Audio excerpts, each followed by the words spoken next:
Hi there, Eric Templin with the Maritata with your weekly market analysis for the week that ended on May 23rd, so last Saturday. New listings for the week, we're at 183, which is roughly where we've been for the last 4 weeks. It's 20% off of last year, kind of where we've been. Newly under contract, 208, that's a big number. That's bigger than we've seen. We've been in the 200s, but 208 is the largest. We've averaged 192. For the last 4 weeks. So we're ahead of where we were last year this time by 8% for the week and 2% for the 4-week average. Sold units still down almost 20% for the week, 20% for the 4 weeks.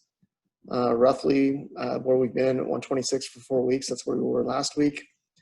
So we're putting them under contract, but we weren't a few weeks ago or about a month ago. And so that's what's closing right now. These are closed sales.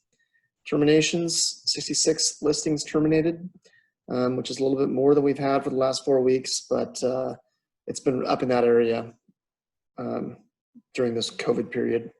Inventory is still about 2,000 units, about 25% off of last year, and our price reductions are up for the week over where we've been for the last 4 weeks. So we're still reducing prices in an aggressive manner.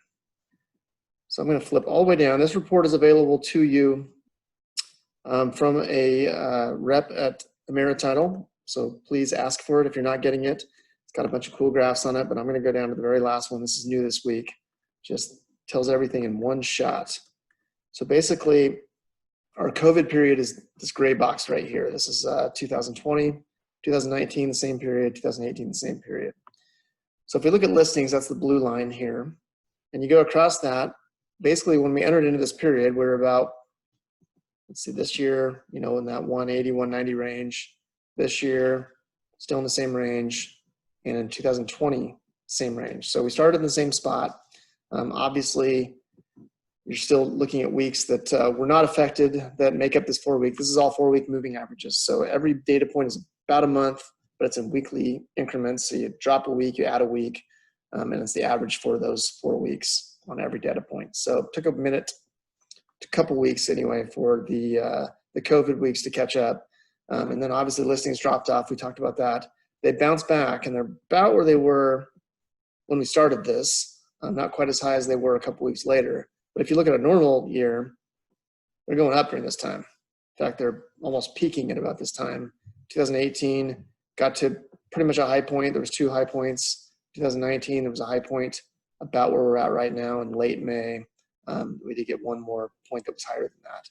But for the most part, during this period of time that we've been talking about, we go from 180 listings to over 250.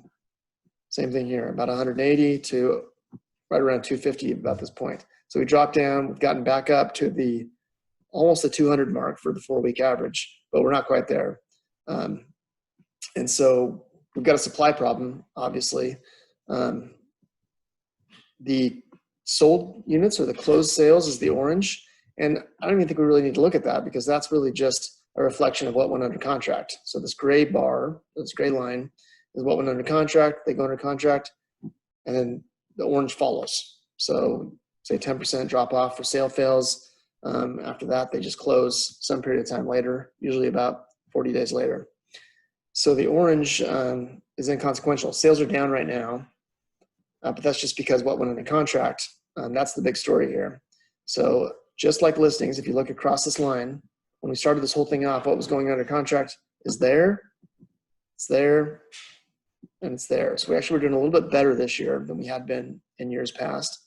And typically, we're moving up in this period of time, and it looks like with what goes under contract, we actually do peak at about late May.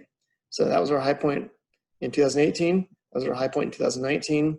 And in 2020, we started in the same spot. We dropped way down, which is what we're seeing now in our closed sales is a reflection of this. And now we've shot right back up. And so demand is there with what's going under contract right now, being as high as it's been for any 4-week period of time. If you look across there in this last 2 years, it's just the listings are not there. So listings have not bounced back like what is going under contract. So now would be a great time to list a home. And if we look at the other two stats I've got under here is price reductions. That's the green. So typically you build those up towards the end of the year, and people reduce their prices more in the late fall, just to try to get their homes sold. That's what happened in 2018. That's happened in 2019. So we're kind of up in that range where we hit a high point every year, where we've got, for the last 4 weeks, I think it was 80 price reductions.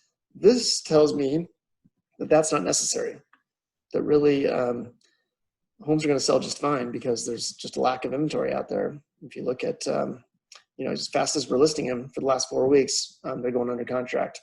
And so again, these closed sales will follow, but keeping the escrow officers very busy with that many going into escrow at a time. And then we're also looking at terms. That's the yellow line here. These are terminated listings.